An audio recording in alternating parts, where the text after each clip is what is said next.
Boa noite a todos. Que a paz do nosso divino e amado Mestre Jesus permaneça hoje sempre conosco, abençoando sempre a nossa caminhada terrena.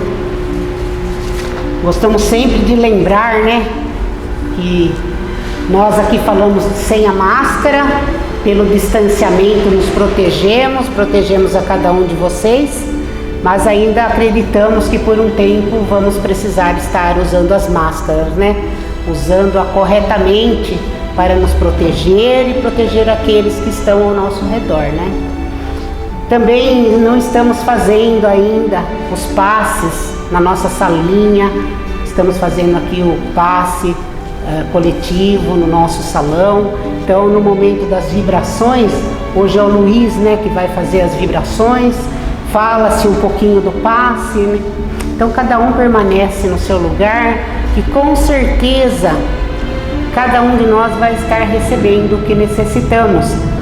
A equipe espiritual que trabalha nesta casa, sob o comando do nosso médico Jesus, vai direcionar para cada um de nós o que precisamos, as energias que necessitamos.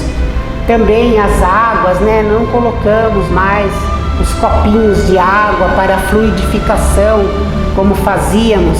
E durante todo este ano, desde outubro de 2020, que a casa está aberta, seguindo todos os protocolos, a gente pede, que cada um traga a sua garrafinha de água. Mas se porventura esquece, a gente está sempre naquela correria, acaba esquecendo de trazer a garrafinha, vamos mentalizar na hora dos passes, na hora das vibrações, o nosso lar, onde está armazenado as nossas águas, que com certeza a equipe familiar que lá está, juntamente com a equipe que trabalha nesta casa, sob o comando do nosso Mestre Jesus, vai estar colocando nas nossas águas os remédios que tanto necessitamos.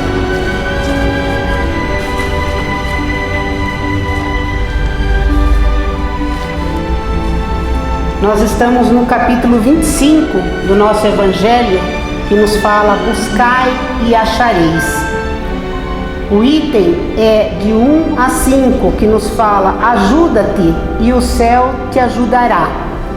O Livro dos Espíritos, a questão é a 704, onde então Kardec pergunta aos amigos espirituais: Deus, dando ao homem a necessidade de viver, fornece-lhe sempre os meios? Vamos ver o que os amigos espirituais responderam a Kardec, ao mesmo tempo então esclarecem a todos nós. Hoje a nossa companheira Liliana vai estar falando então sobre a questão do Livro dos Espíritos e sobre o tema do nosso Evangelho da noite. Uma boa noite a todos.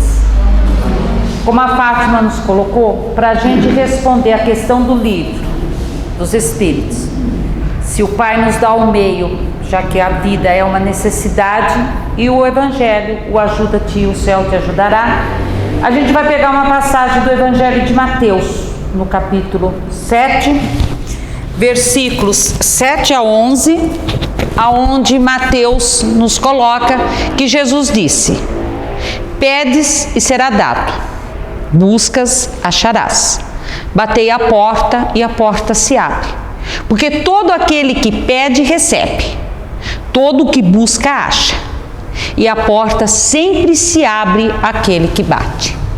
Mas também quem dentre os homens é capaz de dar uma pedra ao filho que pede pão, ou oferecer uma serpente ao filho que pede peixe? Se os homens, vós que sois maus, sabe dar o que há de melhor a seus filhos, muito mais razão vosso Pai que estás nos céus e é perfeito, saberá dar os verdadeiros bens àquele que lhe pede. Vamos reforçar esse final da citação de Mateus. O Pai é perfeito e Ele sabe então dar os verdadeiros bens àquele que lhe pede.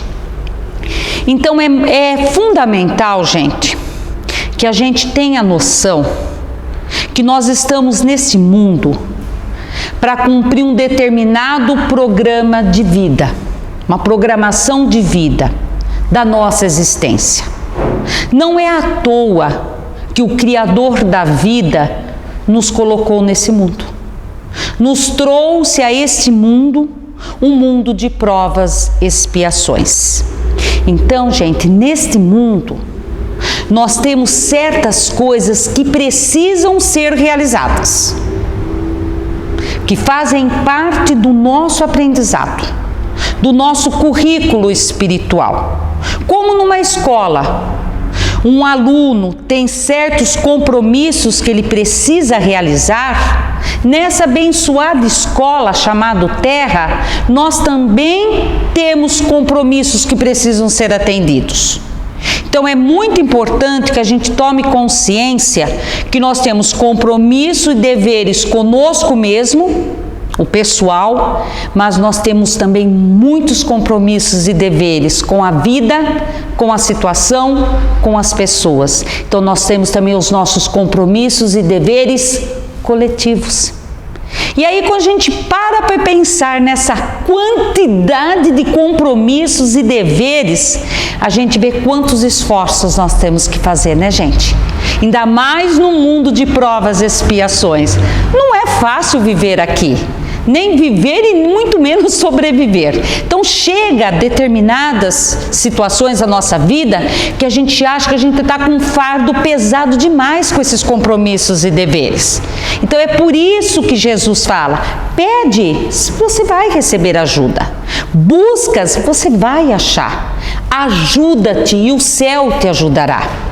Então, uma das formas da gente receber ajuda, gente, é exatamente através do nosso trabalho. Porque o trabalho, ele leva ao nosso progresso, tanto moral como intelectual. Tanto é que o progresso, ele é considerado filho do trabalho. Porque é exatamente o nosso trabalho, gente, que coloca as forças da inteligência em ação. Então é disso que nós vamos falar um pouquinho, né? Exatamente do nosso trabalho, porque para a maioria de nós o que acontece? O trabalho é visto muitas vezes como algo cansativo, pesado, exaustivo. A gente não consegue muitas vezes enxergar o real valor do trabalho. Então é isso que a gente vai conversar um pouco, é isso que Jesus coloca neste capítulo, né? Exatamente para ver se a gente muda um pouquinho a visão, a gente passa a enxergar o nosso trabalho como um recurso precioso que Deus nos deu. E para isso, eu vou contar para vocês um mito grego. Então, na mitologia grega, Sísifo foi considerado o mais astuto e com menos escrúpulo entre os mortais. Ele era filho de Eolo, o deus do vento, por isso descendente de Deucalião, que segundo a mitologia foi aquele herói que deu continuidade ao mundo depois do dilúvio.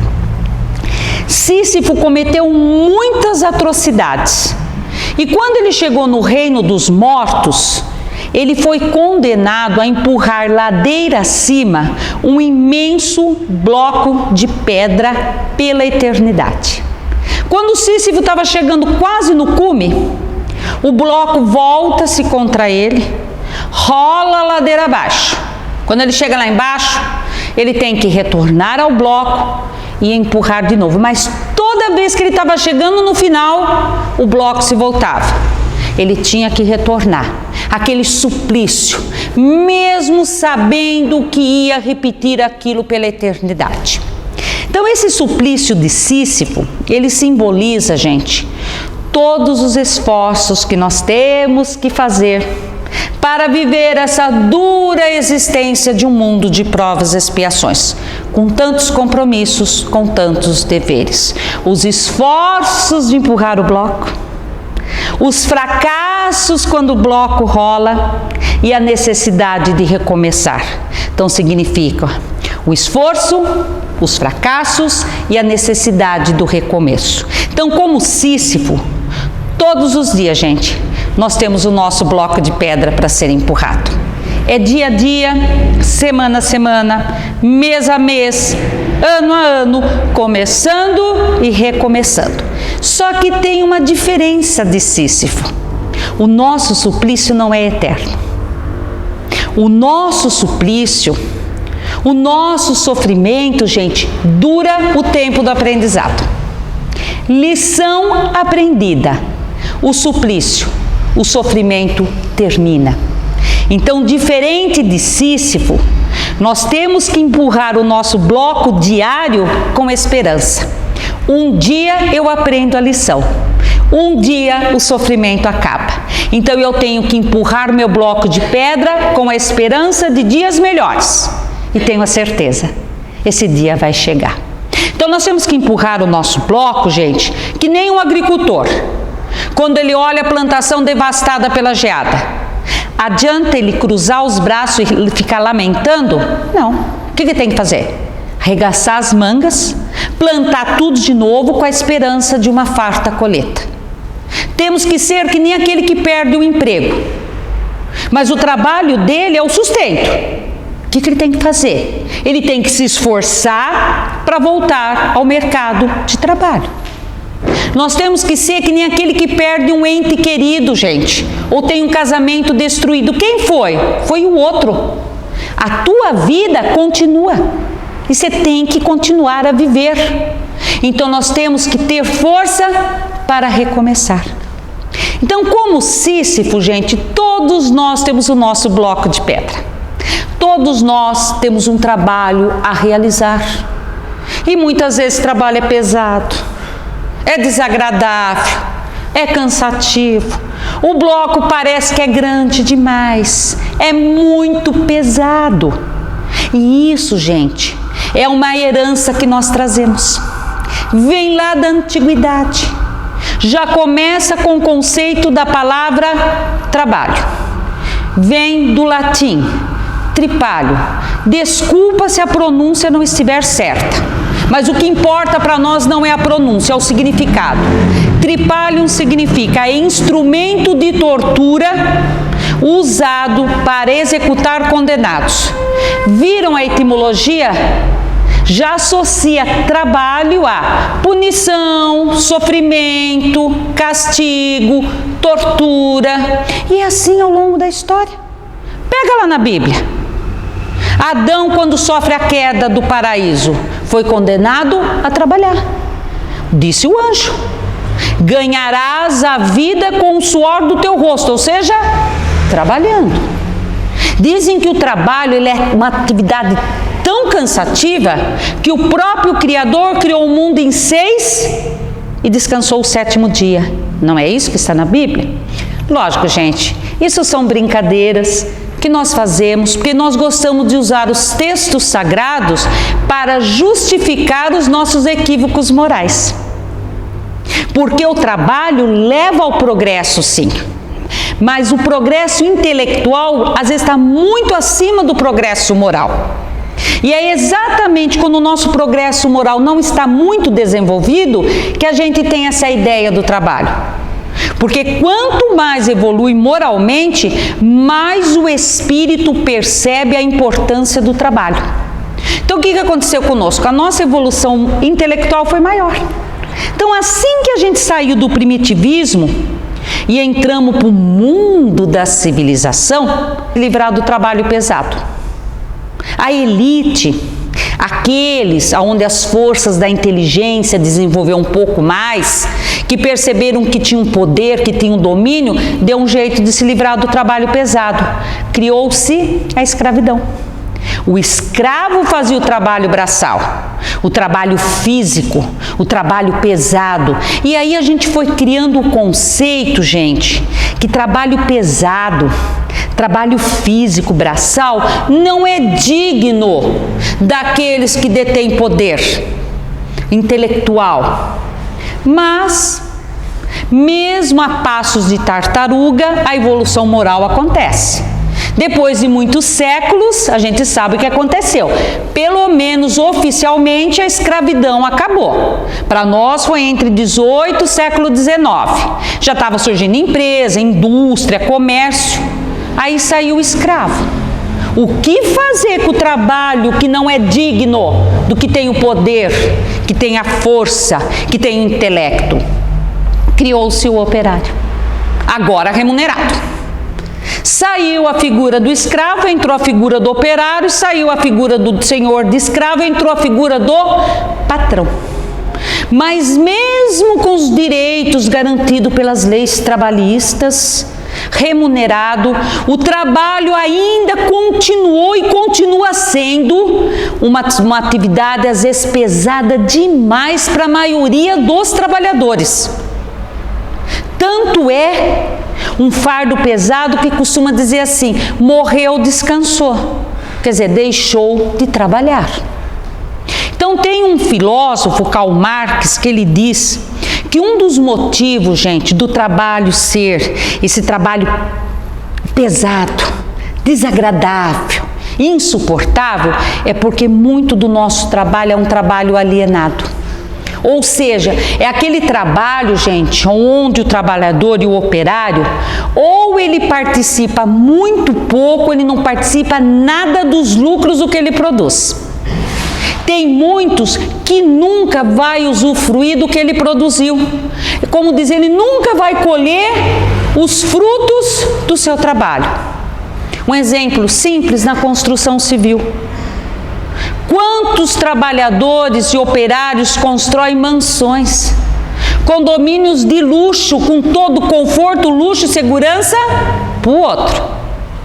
Porque ele e a família dele mora às vezes em lugar, gente, que vamos ser sinceros, não é nem um ser humano, nenhum ser vivo merecia estar naquele lugar. Ele constrói hotéis, eu acho que nem sei quantas estrelas é classificado hoje o luxo total, acima de 5. Ele constrói para o outro, porque ele e a família dele, malemar, chega na recepção.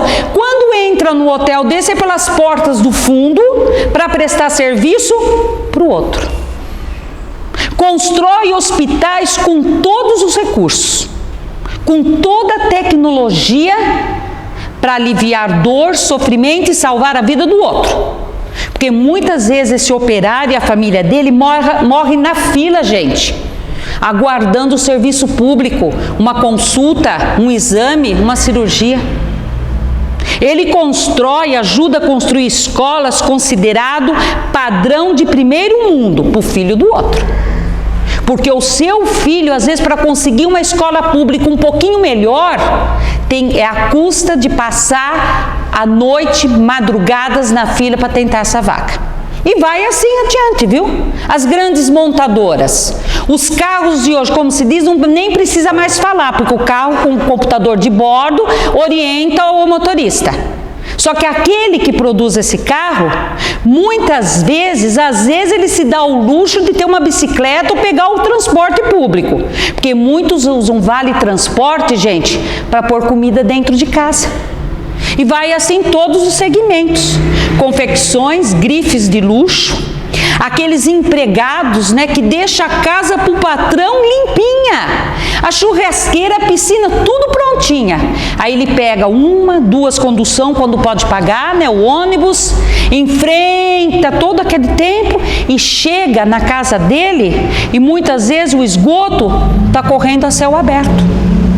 Então, para a maioria do operário remunerado, gente, o trabalho ainda continua sendo uma atividade pesada, cansativa e muitas vezes injusta.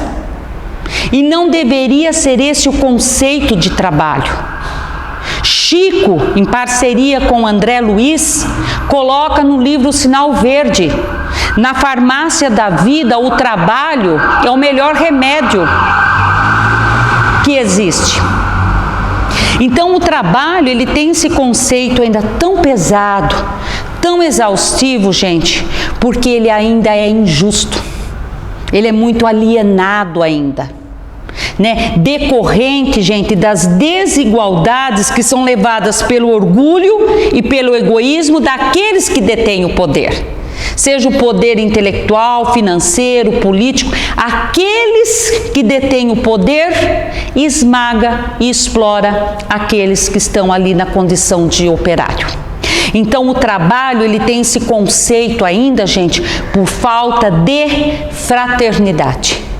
Porque uma das características da fraternidade é exatamente: faça seu próximo tudo o que você quer para você e não faça o que você não quer para você. Então, temos o poder, temos a capacidade, sim, temos compromissos e deveres pessoais, como eu coloquei no início, sim, mas e os compromissos coletivos? Com as pessoas, com a vida, com as situações. Então, gente, a importância do trabalho está diretamente ligada à importância e o valor que essa vida tem para nós. Tanto é que se você pegar o livro dos Espíritos, tem uma questão que está lá: o primeiro direito natural de todo ser vivo é a vida. Ninguém tem o direito de atentar, gente, contra a sua vida e a vida do seu semelhante ou de qualquer ser vivo. E nesse atentar, nós não estamos falando apenas de tirar a vida, mas qualquer coisa que você venha prejudicar a qualidade de vida do outro. Porque existem lições, gente, que nós só aprendemos na condição de encarnado. Então essa vida, ela tem uma importância muito grande, como também um instrumento de trabalho para o espírito, é o corpo físico. Nós necessitamos desse corpo para atuar neste mundo. É tão importante a nossa vida presente como o nosso corpo físico, que na espiritualidade, gente, de todos os equívocos que nós cometemos, de todas as faltas, aquelas que mais vão gerar consequências para nós, não é punição, porque Deus não pune, mas consequências que nós vamos ter aí que trabalhar muito aprendizado, é exatamente suicídio, homicídio e o aborto. O suicídio, você está tirando a tua oportunidade que Deus te deu para estar aqui e realizar o aprendizado. O homicídio, você está tirando a oportunidade do outro. No aborto, você não está dando nem oportunidade desse espírito vir aqui e realizar o aprendizado. Então agora podemos responder a questão do livro. Porque nós vimos que como esta vida é importante. Então este Pai que é amor, gostaria, gente, que todos nós, seus filhos, voltássemos ao mundo espiritual pelo desgaste natural do corpo físico. Todos nós, quando reencarnamos para realizar o nosso aprendizado, nascemos com uma quantidade de fluido cósmico, o fluido universal. Então, quando cessasse esse fluido, nós voltaríamos. Esta é a morte natural. Esse é o desejo do Pai. E isso seria natural para nós. Então, gente, se essa vida é tão importante, é lógico que o Pai vai colocar aqui para nós todos os meios e recursos para que a gente tenha uma qualidade de vida, tanto física como mental. Ah, mas por que há tanta desigualdade? Por que há tanta diferença? Pessoas morrendo por falta de tratamento, segurança, violência, alimento. O que eu disse para vocês? Pela injustiça, levadas pelo orgulho e egoísmo daqueles que detêm o poder. Então é a importância que você dá a si mesmo, esquece o sentido coletivo da existência, que você faz o necessário virar supérfluo que falta na mesa, que falta para o outro. Se todas as pessoas usassem os recursos com equilíbrio, não faltaria. E eu não estou falando só de quem detém o poder, não, gente. Todos nós. Nós sabemos muito bem que deveríamos usar todos os recursos que tem com equilíbrio, porque o excesso em um ponto vai fazer falta no outro. Então, se o Pai proporciona todos os recursos, um desses recursos preciosos que o Pai nos deu é exatamente o trabalho. Então, se o trabalho fosse esse fardo tão pesado, tão exaustivo, tão desagradável, o Pai não ia nos dar, gente. Tudo que o Pai coloca na nossa vida tem uma utilidade.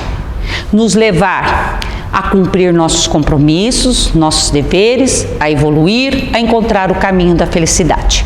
Então o Pai, gente, não pode nos isentar do trabalho. nem do trabalho físico e nem do trabalho intelectual.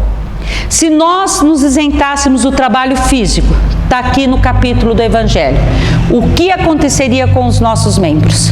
Se atrofiariam. É só a gente ver uma pessoa que fica muito tempo acamada. Olha aí o exemplo da pandemia. As pessoas precisam de um tratamento especial, porque aquele corpo muito tempo ali imóvel forma feridas, precisa de colchão próprio. Quando, graças a Deus, essa pessoa recupera, sai do coma, recupera precisa de fisioterapia. Ela precisa voltar a aprender a falar, a mexer com os músculos, é tudo um processo doloroso. Então, os nossos membros, os nossos sentidos, gente, são os recursos que esse instrumento importante, que é o corpo físico, tem para realizar seu aprendizado. Se ele nos isentasse do trabalho intelectual, que nós vimos, progresso é a força da inteligência em ação. O nosso espírito, gente, permaneceria na infância. Nós ficaríamos muito próximo do instinto dos animais. Então, tanto o trabalho intelectual como o físico é importante para nós. Então, nesta noite, gente, é isso que a gente tem que parar para analisar. Se ele é importante, como é que eu estou vendo o meu trabalho? Como é que eu estou vendo a minha capacidade de trabalhar? E eu estou falando tanto do trabalho remunerado, que é tão importante para a gente manter a nossa vida, a nossa existência, como daquele trabalho que você realiza no voluntariado. Esse trabalho deveria ser porque eu gosto, mas nós sabemos que tem aí algumas situações que levam a pessoa a realizar um trabalho desse. Então não importa, ele é remunerado ou não. Todos nós temos uma função dentro do nosso trabalho. Porque nós sabemos que desde um pequeno grupo, que nem um grupo religioso, a grandes empresas, precisa, para que você atinja o objetivo do seu trabalho, um direcionamento, uma divisão de funções. E aí, o seu trabalho, qual a função que você está ocupando? E como você está realizando essa função? Se você tem o poder, se você tem o direcionamento, como é que você está lidando com isso? Como é que você está lidando com aqueles que recebem ordens, os chamados subalternos, subordinados? Você está tratando com bondade e benevolência? Você está reconhecendo que ele é teu irmão? Você está reconhecendo ali que nós só somos diferentes em aptidões, que todos temos a mesma oportunidade? Você tomou consciência que um trabalho, para ele atingir o objetivo, você não realiza ele sozinho? Você pode ter toda a capacidade do mundo, você não consegue? Que não existe trabalho mais ou menos importante? Todas as funções têm a sua importância e é dado de acordo com a capacidade de cada um? Como que você está usando a tua capacidade, o teu poder? Você está usando para amenizar, às vezes, aquele trabalho pesado que o outro tem que realizar? Você está usando para elevar, incentivar aquele subalterno a melhorar cada vez mais? Ou você está usando o teu poder para esmagá-lo com o seu orgulho e atender apenas os seus interesses? E isso acontece também não num trabalho remunerado, hein, gente? E se você está na condição de receber ordem? Como é que você está se vendo naquela situação? Como é que você está aceitando? Porque muitas vezes, gente, mesmo inconsciente, é comodismo. A pessoa está tão acostumada, né? Ela não tem cultura, ela não tem uma profissão de fazer aqueles trabalhos pesados, que ela diz assim, vai fazer o quê, né? Eu não ganho para fazer o que vocês querem a mais, vou fazer mais para quê? Vou ajudar o patrão que está rico? Então você realiza o seu trabalho, você não prejudica ninguém, mas você não faz nada para sair daquela situação. Aí chega um com pouco tempo e ó, eleva. Aí bate a inveja, tá vendo? Eu 30 anos dentro da empresa, 30 anos trabalhando lá no centro, chega a Fátima e pronto, já ganhei promovida. Mas você parou para analisar se o outro não se esforçou e você não se acomodou naquela situação? Não, não é meu caso. Eu fiz tudo o que eu podia. Não saio dessa condição. Então, para e analisa. Viemos à Terra para cumprir uma programação de vida. No seu programa reencarnatório, será que não tem lições ali para aprender? Será que numa outra encarnação você não teve o poder?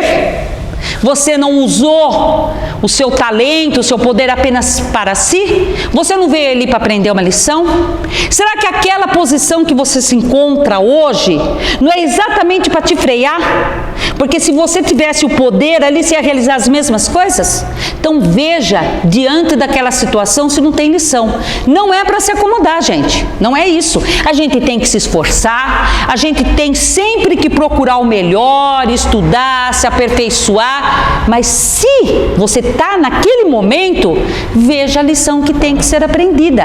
Não independe do chefe, do seu cargo, mas faça aquele trabalho com esse pensamento.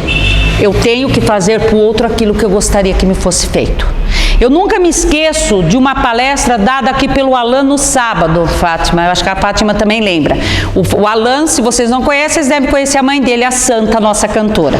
E o Alan, como ele trabalha numa montadora, ele conta um exemplo de uma palestra que ele deu sobre controle de qualidade, onde entra o trabalho alienado. Então o Alan colocou o exemplo. Está lá no controle de qualidade a pessoa responsável pelo freio daquele carro último modelo. Ele fala, eu vou ficar preocupando? Nunca vou ter um carro desse, para trabalhar a vida inteira, eu não vou ter. Ele não dá muita importância. Aí esse carro que não foi dado muita importância, um dia está vindo pela rua e esse operário tem um ente querido, uma pessoa da sua família amada que está atravessando a rua e está de olho no celular, não vê o carro. Esse motorista, quando ele pisa no freio, o freio falha.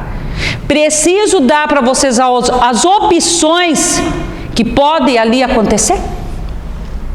Entenderam? Porque independente do patrão, da posição, se você está ali, você tem que fazer seu trabalho com responsabilidade e com amor.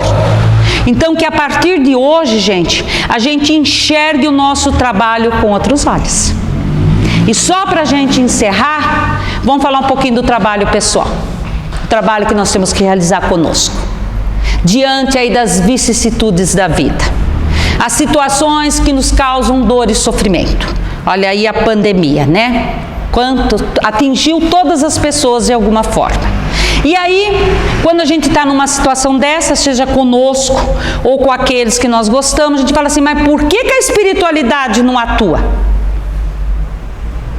Olha aí, né? Os profissionais, os cientistas, os educadores, tantos anos de pesquisa, de trabalho para ter fracasso.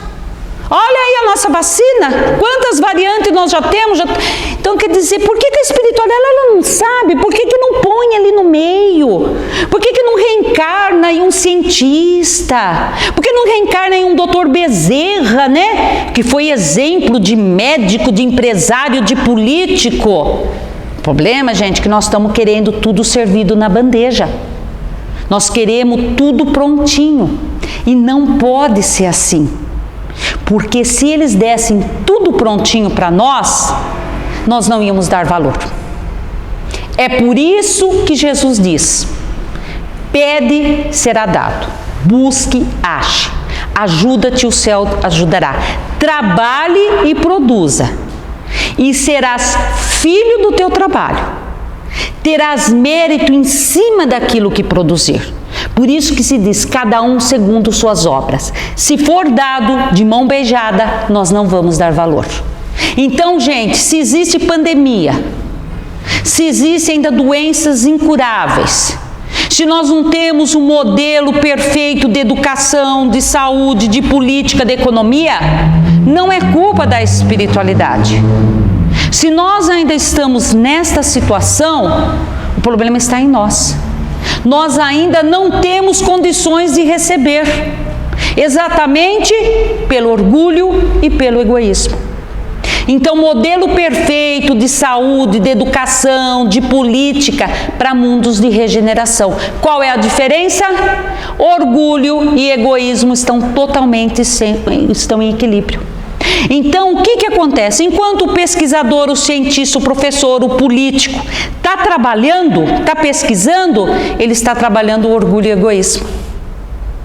E isso não é só para eles, não, é para nós também. Então, seja aquele trabalho simples, uma faxineira, aquele trabalho braçal, o trabalho voluntário ou não, enquanto nós estamos trabalhando com responsabilidade e com amor, nós estamos trabalhando exatamente o excesso do orgulho e do egoísmo. Quando todos conseguirem, aí nós teremos um modelo perfeito de sociedade. Então, gente, os espíritos não podem nos isentar e nem realizar o trabalho. O trabalho tem que ser realizado por nós. Olha o exemplo de Jesus no Evangelho. Vocês conseguiram encontrar alguma passagem do Evangelho aonde Jesus prometeu cura? O que ele diz? Vinde a mim, todos vós que estáis sobrecarregados, e eu vos aliviarei. Em momento algum, Jesus prometeu a cura. Quando chegavam até ele, perguntavam: o que desejas? Exatamente isso que Jesus queria saber. Você deseja a cura? Então busca e acharás. Então o que ele respondia quando realizava a cura? Tua fé te curou. Quer dizer, o teu trabalho te curou. A tua mudança te curou. Vá e não peques mais. Então, em momento algum, gente, ele prometeu a cura. O alívio ele prometeu. Nós não encontramos nenhuma passagem onde Jesus resolveu os nossos problemas sem a nossa colaboração, sem a nossa participação. Então, não adianta pedir e cruzar os braços. Quando Jesus diz, eu darei o alívio, eu darei o consolo, ele está dizendo o seguinte para nós: eu estou mostrando o caminho para vocês. Agora, o trabalho quem tem que realizar são vocês. Os espíritos não podem te substituir naquilo que você tem que fazer. Os amigos espirituais não podem te isentar da luta onde tem aprendizado. Porque nós sabemos que para você ganhar uma guerra, você tem que vencer batalhas. Então você tem que caminhar com os seus pés para avançar e conseguir a vitória. Então, gente, Jesus, Deus, espiritualidade, os próprios encarnados não podem realizar o trabalho que nós temos que realizar. O que Deus, o que Jesus, o que a espiritualidade e até os encarnados podem fazer é ficar do nosso lado, é nos orientar, a nos mostrar ali o caminho certo, mas o trabalho somos nós que temos que realizar. Então, quando Jesus disse, pede e terás, buscas, acharás, bata a porta e a porta se abrirá, para nós ele está dizendo assim: pede luz no teu caminho e ele será iluminado. Pede ajuda e será enviado anjos guardiões que vão te ajudar a empurrar o bloco de pedra, mas não vai te substituir para empurrar esse bloco. Pede resistência ao mal e será enviado os amigos espirituais. Eles vão ficar ao seu lado, vão procurar clarear seus pensamentos para que vocês tomem as melhores decisões e sigam os melhores caminhos. Pede orientação, jamais faltará. Mas quando pedir, quando bater na porta, para ela se abrir, tem que pedir com humildade. O que Jesus quis dizer? Quando nós pedimos, gente, o Pai sabe o que é melhor para nós. Por isso que eu disse para vocês reforçar quando Mateus coloca: o Pai sabe dar os verdadeiros bens a quem pede. Então, muitas vezes, aquilo que nós pedimos, o Pai sabe que não é o momento para você receber. Então, quando você pedir ajuda, peça e confia. Tenha a certeza que aquilo que o Pai te enviar é o melhor para você naquele momento. Uma boa noite a todos. Nós vamos agora nos despedirmos, agradecendo a presença de todos que aqui estão conosco, para essa quinta-feira reconfortante, de aprendizado, de ensinamento. e também de doação nossa.